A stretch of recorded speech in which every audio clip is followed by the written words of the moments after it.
Bueno, buenas tardes. Vamos a dar inicio a la unidad 3 en este caso. Y ya la clase pasada habíamos terminado con el desarrollo de la unidad 2. Hasta que vimos la unidad 1 y la 2, que la unidad 2 entera la que va a entrar para el segundo parcial. Y esta unidad 3 completa vamos a ver en el final, en el examen final.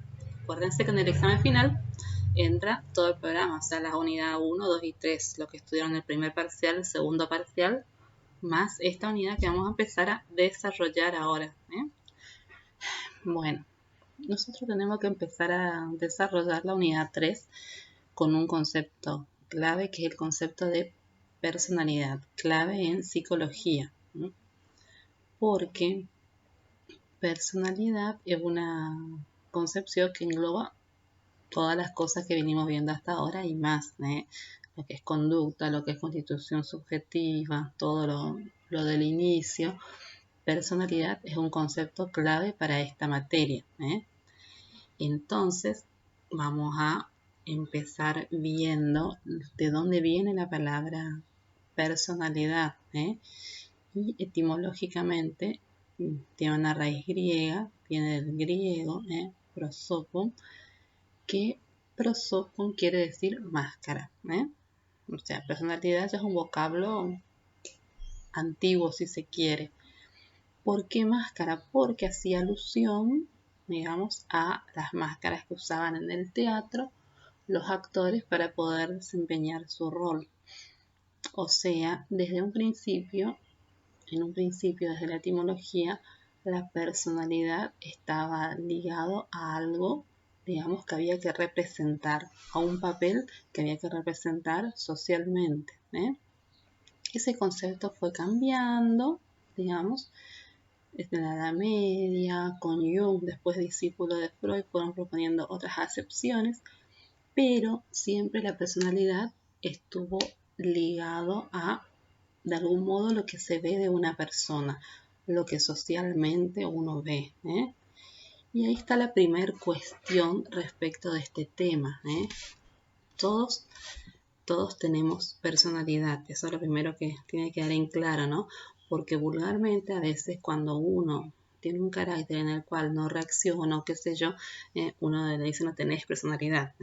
Bueno, esa es una falacia, es algo erróneo. De por sí todos tenemos personalidad, diferentes personalidades, pero cada individuo tiene la suya, ¿sí? Y vamos a ir viendo cuáles son los distintos factores que la van a ir constituyendo a esa personalidad. Entonces, todos tenemos personalidad, y hay una definición que me gustaría que ustedes se la aprendan, digamos, porque dentro de todo el material que vimos, me parece una definición más acertada y coherente con lo que venimos desarrollando.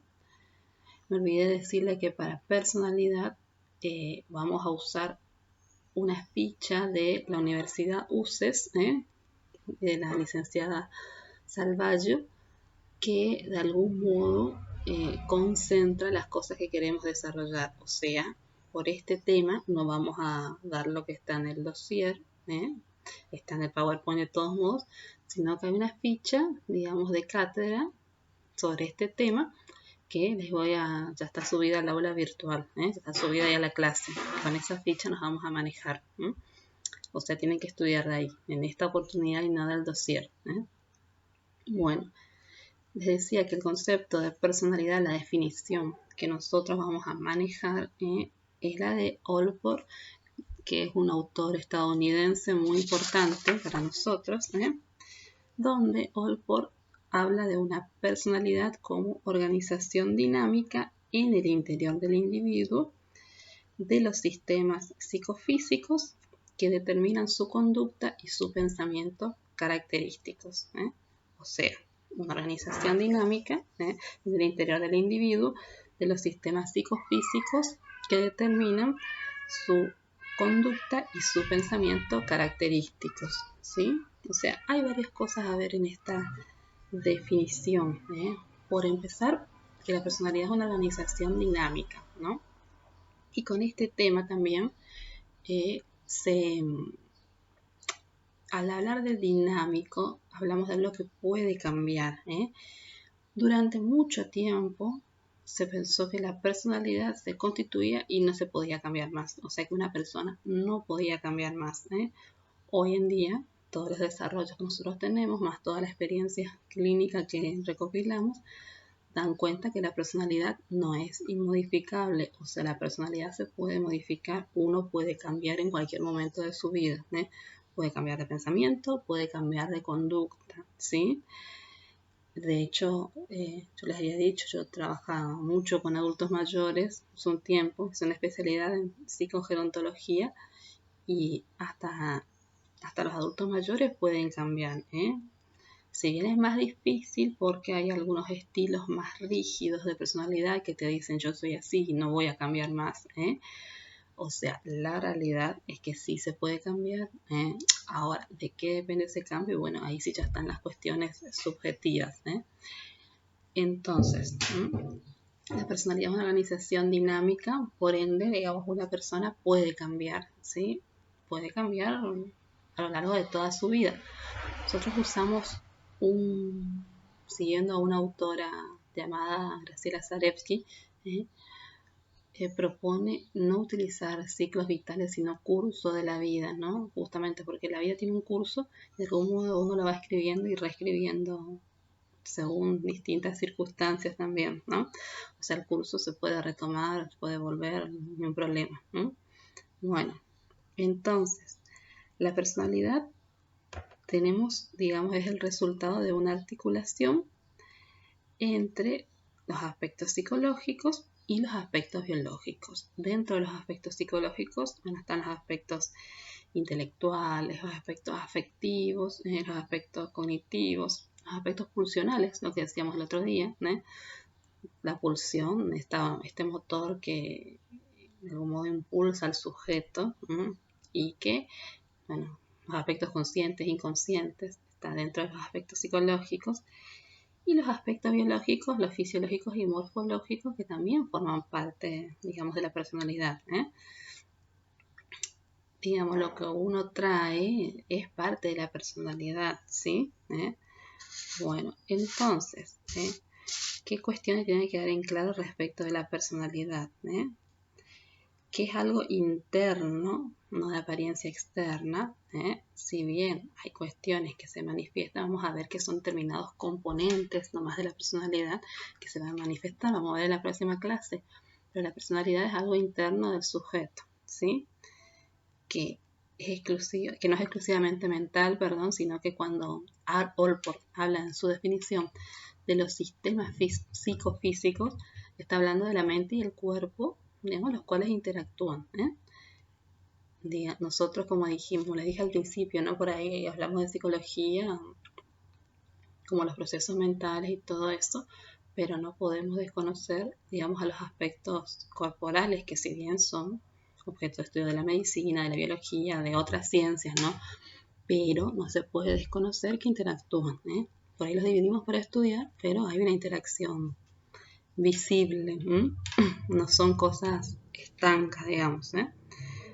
Bueno, que también otras cuestiones.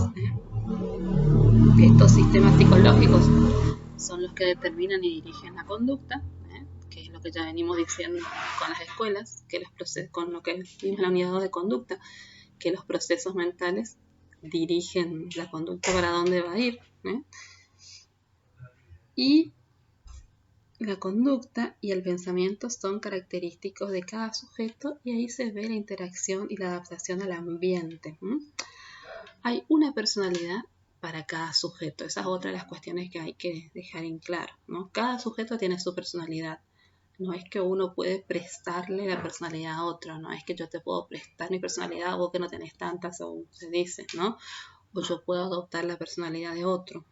Yo puedo copiar algunos rasgos, si se quiere, de carácter, qué sé yo, pero no, digamos, adoptar otra personalidad. Puedo cambiar de pensamiento, puedo cambiar de conducta, pero no adoptar la personalidad de otra persona. Entonces, cada personalidad tiene que ver con cada sujeto, con su historia y cómo cada uno se fue adaptando a su ambiente.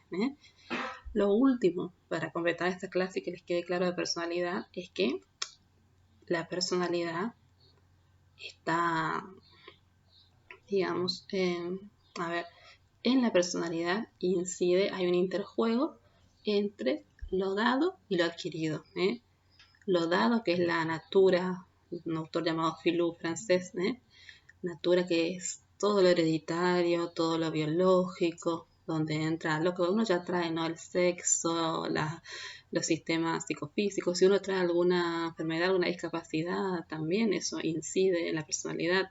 No es lo mismo una persona que nazca ciega, digamos, o sea, eso va a incidir, digamos. Y esas son cuestiones biológicas, O sea, todo lo que es biológico, lo que es genético, el color de pelo, el color de ojos, o sea, todo eso, digamos, conforma la natura, o sea, lo dado.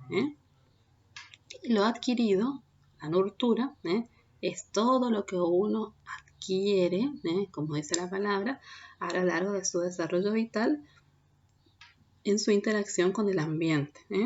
Todo el desarrollo desde que nacemos, digamos, esa interacción, lo que vamos recibiendo, lo que vamos dando, cómo vamos interactuando con los demás, eso constituye la nurtura o lo adquirido. Entonces la personalidad es un interjuego de las dos, entre lo dado y lo adquirido. Hay escuelas psicológicas que se posicionan más, se darán cuenta, en lo dado y otras en lo adquirido.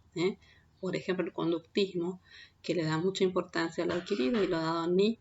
O sea, acuérdense de Watson, el conductismo radical, que hablaba de que, bueno, tomando la filosofía como una tabla rasa que uno nace y es producto de sus aprendizajes. Él decía que le da una docena de niños y de acuerdo a cómo los eduque, los críe, van a salir o abogados, o delincuentes, o policías, Entonces, ese tipo de escuelas hacen hincapié en lo adquirido, digamos, y desechan lo dado. Y muchas escuelas tienden a la integración de lo dado y lo adquirido, ¿sí? Entonces hay escuelas psicológicas que privilegian lo dado, lo que ya nos viene, digamos, con la biología, otras que privilegian lo adquirido y otras que tienen en cuenta ambos aspectos.